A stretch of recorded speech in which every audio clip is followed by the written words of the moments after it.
La fenêtre de tag Naxport est une partie cruciale du processus d'analyse. Elle vous permet d'enregistrer les moments de performance que vous souhaitez voir, collecter des données et analyser le match. Les fenêtres de tag sont créées à l'aide de deux types de boutons, catégories et descripteurs.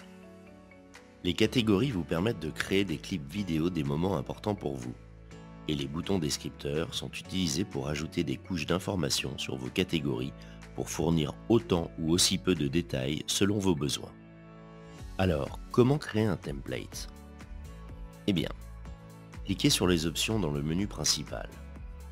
Dans Fichier, sélectionnez un nouveau template. Vous pouvez également ouvrir des modèles précédemment créés ou télécharger à partir de cet emplacement. Le template peut également être disponible à partir du menu principal, en fonction de votre configuration. Comme expliqué dans la vidéo dédiée au menu principal, ici c'est l'environnement de création template.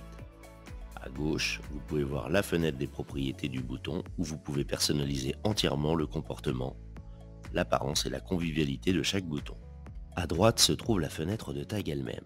Vous pouvez facilement ajuster la taille de cette fenêtre en cliquant sur le bouton du coin inférieur droit et redimensionner la fenêtre. Nous vous recommandons de définir la taille de votre fenêtre de tag dès le début de la création du processus pour maximiser l'espace sur l'écran pendant la phase de tagging. Dans le menu latéral de la fenêtre des propriétés du bouton, vous pouvez accéder aux divers outils d'édition que vous verrez tout au long de cette vidéo. Pour ajouter un bouton au template, cliquez sur Nouveau bouton. Cela placera un bouton et ouvrira l'onglet d'apparence dans la fenêtre de propriétés. Des boutons peuvent également être créés en double-cliquant sur l'arrière-plan du template et en cliquant sur Entrée après avoir saisi un nom sur le bouton dans la fenêtre de propriété. Il existe de nombreuses options pour modifier l'apparence de vos boutons. Les modifications peuvent être apportées à chaque bouton individuellement ou en groupe. Pour sélectionner un groupe, maintenez CTRL sur le clavier et cliquez sur chaque bouton, ou faites glisser la souris sur les boutons que vous souhaitez modifier. Examinons quelques-unes des options ici. Le nom du bouton peut être modifié dans la fenêtre de propriété des boutons ou en double-cliquant sur le bouton lui-même. Gardez à l'esprit que les noms ne sont pas sensibles à la distinction. S'il y a deux boutons avec le même nom, quelle que soit la distinction, ils agiront comme un seul bouton. Un surnom peut être attribué aux boutons pour qu'ils apparaissent sur le template sous un nom différent. Ceci est utile pour économiser de l'espace. Par exemple, utilisez un numéro au lieu du nom complet d'un joueur. Les raccourcis clavier vous permettent d'attribuer un raccourci clavier à n'importe quel bouton de votre fenêtre de tag.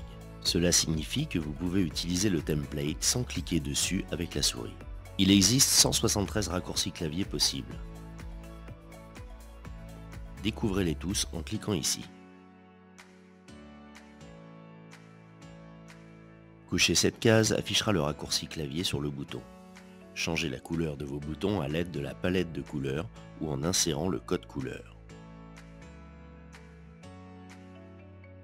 Les dernières couleurs sélectionnées sont enregistrées en bas de l'écran. Les couleurs sélectionnées pour vos boutons de catégorie agissent également comme un raccourci filtre lorsque vous travaillez dans l'environnement de la timeline. La couleur, la police, style, taille et position du texte de bouton peut être modifié ici. Vous pouvez également masquer le texte en décochant cette case. La forme, la taille et la position des boutons peuvent être tous modifiés par défaut. La forme du bouton est un rectangle, mais il existe quelques autres formes que vous pouvez utiliser. Les coins du bouton peuvent également être arrondis. Sélectionnez un ou plusieurs boutons et modifiez la taille en tirant sur le point d'édition. Vous pouvez également maintenir la touche CTRL enfoncée et faire tourner la molette de la souris pour modifier la taille. De plus, il est possible de saisir les dimensions exactes dans la fenêtre des propriétés du bouton. Pour modifier la position du bouton, cliquez et maintenez. Faites-le glisser vers la position souhaitée. Vous pouvez saisir les coordonnées X, Y dans les propriétés du bouton pour changer la position. Vous pouvez également déplacer les boutons à l'aide des touches fléchées ou de la souris. La zone de commande verticale contrôle la superposition de boutons qui se chevauchent. Le nombre le plus élevé sera placé en haut, le plus bas en dessous. L'ordre vertical peut également être défini en cliquant avec le bouton droit et en sélectionnant Apporter couche en avant ou renvoyer la couche. Le réglage de l'opacité permet de mieux voir les boutons qui se chevauchent. Les boutons peuvent également être attribués comme inactifs. Ceux-ci peuvent être utilisés pour organiser votre template, par exemple en les utilisant en tant que titre pour des groupes de boutons. Une image peut être ajoutée au bouton. Cliquez sur le bouton, sélectionnez l'image, comme un joueur ou un maillot, et ajustez-le avec ce bouton ou cet onglet. Les images peuvent être modifiées ou supprimées à tout moment. Ajoutez un compteur à un bouton pour indiquer combien de fois le bouton a été cliqué. L'emplacement et la couleur du compteur peuvent être modifiés. Vous pouvez choisir de l'afficher uniquement au survol du bouton ou de le masquer complètement. En dessous se trouvent les options liées au descripteur graphique. Un bouton spécial qui représente le terrain permet d'ajouter des données de position à votre analyse. Nous expliquerons cela plus en détail dans un autre tutoriel. Ici en bas, vous pouvez ajouter une description du bouton qui apparaît au survol du bouton si cette case est cochée. Ceci est utile lorsque vous partagez des templates avec des collègues pour leur dire comment le bouton doit être utilisé. D'accord, regardons d'autres options du template.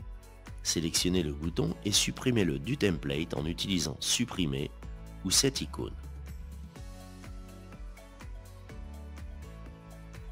Et sur cette icône, verrouille le bouton sur la fenêtre de tag et désactive l'édition. Les boutons peuvent également être clonés. Ceci est utile lorsque vous souhaitez que plusieurs boutons aient la même taille et la même forme. Un clic droit sur un bouton révèle plus d'options. Égaliser tout donnera à tous les boutons la même taille et la même forme que le bouton surligné en bleu. La sélection d'égalisation rendra tous les boutons sélectionnés identiques. Vous pouvez sélectionner les éléments des boutons à égaliser dans le sous-menu qui apparaît. Dans cet exemple, nous voulons tout égaliser sauf le nom et la description, puisque ceux-ci seront personnalisés par joueur. Cette option est également disponible sur le menu d'accueil dans les boutons de fenêtre des propriétés. Un autre outil utile dans ce menu est l'outil Rechercher et remplacer. Ceci est extrêmement utile pour éditer les boutons qui changent à chaque match, comme les noms des joueurs ou équipes adverses. Vous pouvez rechercher et remplacer par texte ou par couleur. Pour le texte, écrivez simplement les mots que vous souhaitez remplacer dans la zone de recherche. Tapez le nom dans cette case. En dessous, vous pouvez choisir si l'outil est sensible à la distinction ou non. Vous pouvez également sélectionner le type de bouton à inclure dans la recherche. Cliquez sur la coche pour appliquer ces modifications. L'option de couleur vous permet de modifier les boutons en fonction de leur couleur. Cela peut être appliqué aux couleurs d'arrière-plan et de police. Chaque fois que vous double-cliquez pour créer un bouton, ce sera une catégorie par défaut. Cependant, si vous maintenez CTRL et double-cliquez, un descripteur sera ajouté. Vous pouvez le savoir grâce au point rouge sur le bouton. Il existe deux types de boutons de catégorie. La première, créée par défaut, est la catégorie automatique. Cela crée un clip avec une durée définie, qui est par défaut de 5 secondes avant et après que le bouton ait été cliqué. Cependant, les horaires peuvent être personnalisés selon les besoins. Ces boutons pourraient être utilisés par exemple pour des actions uniques telles que des tirs où vous voudrez peut-être voir plus de 5 secondes avant l'action et moins de temps après. Deuxième type de boutons sont les boutons manuels. Ceux-ci sont reconnaissables car ils ont une bordure plus sombre. Les temps de pré-clic et de post-clic par défaut sont nuls, mais encore une fois, ils peuvent être modifiés. Les boutons manuels sont cliqués une fois pour activer le bouton et une deuxième fois pour le désactiver. Les boutons manuels sont parfaits pour les événements dont la durée varie, comme un jeu offensif ou une période de possession. Vous en avez plusieurs boutons manuels sur votre template. Vous pouvez définir des exclusions avec ce menu en bas. Par exemple, une équipe de football ne peut pas être en attaque et en défense au même moment. Donc si vous avez cette exclusion, lorsque l'attaque est active, appuyer sur la défense fermera automatiquement la catégorie d'attaque. Cela permet de gagner du temps et d'augmenter la précision durant la phase de tag. Une étiquette temporelle peut être ajoutée au bouton manuel. Cela signifie qu'au lieu d'un compteur de clics, la durée totale pendant laquelle le bouton a été actif s'affichera. Ok, passons au bouton descripteur en cliquant ici. Les descripteurs sont utilisés pour décrire la catégorie. Par exemple, un tir peut être bon ou mauvais. Nous pouvons transformer une catégorie en descripteur en cliquant ici. Si vous souhaitez qu'un descripteur apparaisse dans toutes vos catégories, vous pouvez vérifier que le descripteur est ajouté automatiquement à chaque clic. Ceci est utile pour les descripteurs tels que première mi-temps. Chaque fois que vous cliquez sur une catégorie, ce descripteur est ajouté, ce qui signifie que vous n'avez pas besoin de cliquer encore et encore sur le même bouton. Les descripteurs automatiques apparaîtront sur le template sous la forme d'un point rouge avec une bordure noire. Une fois la première mi-temps terminée, on décoche cette case et on la coche pour la seconde mi-temps. Nous avons également l'option définir comme action point. Cela permet au bouton de faire office de panneau d'affichage.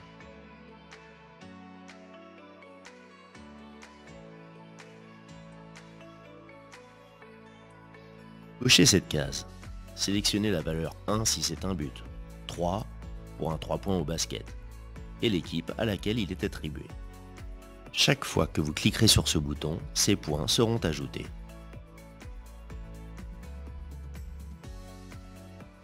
L'outil de groupe vous permet de créer des boutons avec des caractéristiques telles que les attaquants ou les défenseurs.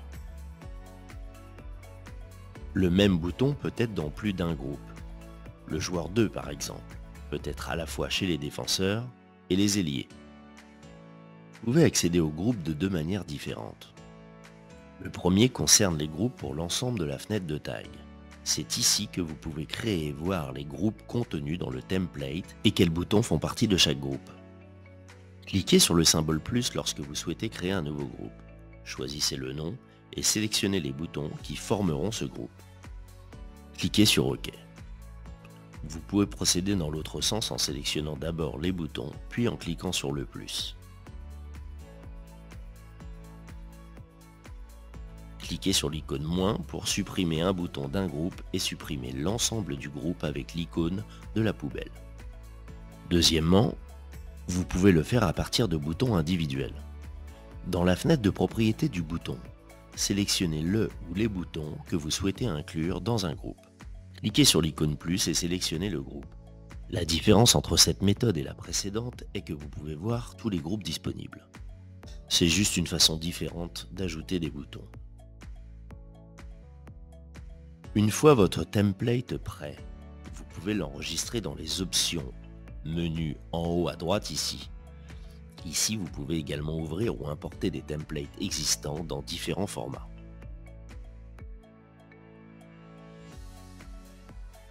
Dans cet onglet, vous trouverez des options liées à la fenêtre de tag. Vous pouvez ajouter une image d'arrière-plan.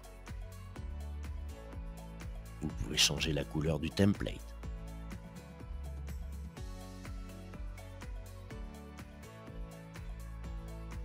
Ou verrouiller la fenêtre pour qu'elle soit toujours visible.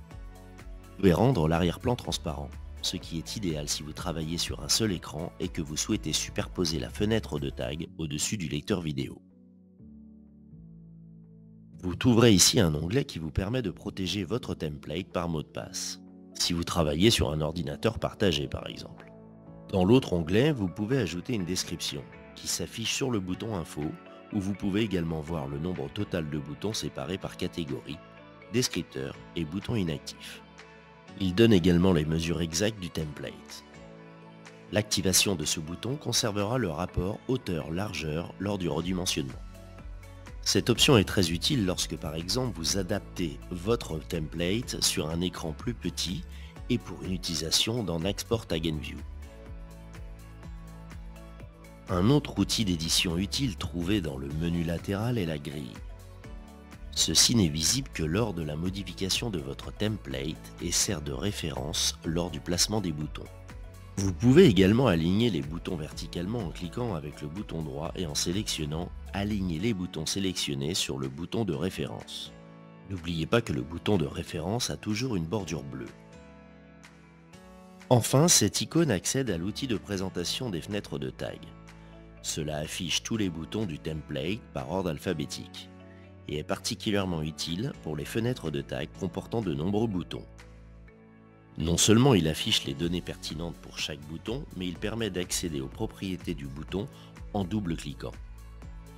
Voilà, si vous aimez cette vidéo, n'oubliez pas de mettre un pouce bleu et de rester informé de toute l'actualité de Naxport. Pourquoi ne pas vous abonner à la chaîne? Merci et à la prochaine fois.